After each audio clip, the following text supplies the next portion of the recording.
تقول في كل يوم غدير، كل ما يصير يوم الغدير ملائكة تسوي احتفال في الجنة. لحظة كل يوم لحظة لحظة لحظة، بغيت أطيحها في يومي. غدير. سيدنا، عيد غدير أكو في الجنة؟ هو نعم أنا نعم يحتفلون. راح أسوي عيد غدير في الجنة، أنا بس ما أدري فيه. لا، في كل سنة أصلا. الرواية تقول إن يوم الغدير لفي السماء أعظم منه في الأرض. ترى في السماء أعظم.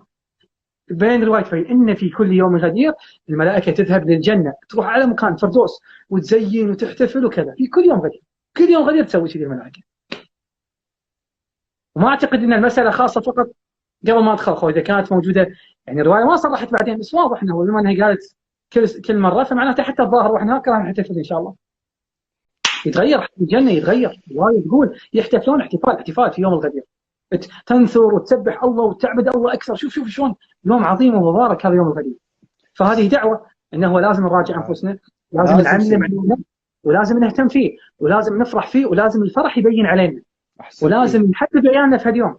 وهذا لا يكون إلا بإهداء الهدايا، بالعزيمة، كيك، اطلب أحلى كيك، اطلب أحلى أكل، خلينا عيالك يعرفون أن هذا اليوم استثنائي. وزع عليه عادية، عط ولدك 20 30 دينار إن شاء الله، عطى مبلغ محترم، قول هذا لأن يوم الغدير اليوم الله نصب الإمام علي عليه السلام إماما، هو إمام لكن أظهره للناس، فلازم نهتم بهذا اليوم اهتمام بالغ جدا. هذه رسالة لكل خدمة الحسين وكلهم تاج على راسي، وأنا أعتذر، أنا أتكلم بشكل عام الحين، ما أقصد أحد ولا شاعر ولا رادود، في خب القلة يعني، بس القصد شنو العذر؟ والله احنا مشغولين بتحضير شهر محرم.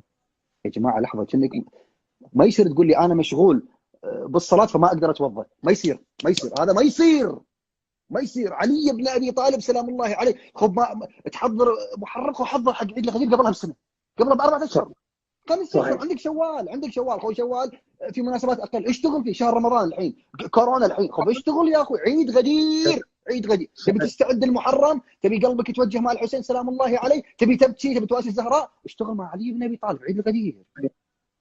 فهي دعوه ان شاء الله سموحه منك، بس الموضوع انا متعبني يا سيدنا. احنا مقصرين مع اليوم للاسف، وانا دائما كل سنه تقريبا لما يجي اليوم اتكلم في المسجد، يا جماعه احتفلوا، يا جماعه عطوا عيالكم، خلي عيالكم يعرفون هذا اليوم هذا عظيم، هذا من ايام الله سبحانه وتعالى. نعم للاسف.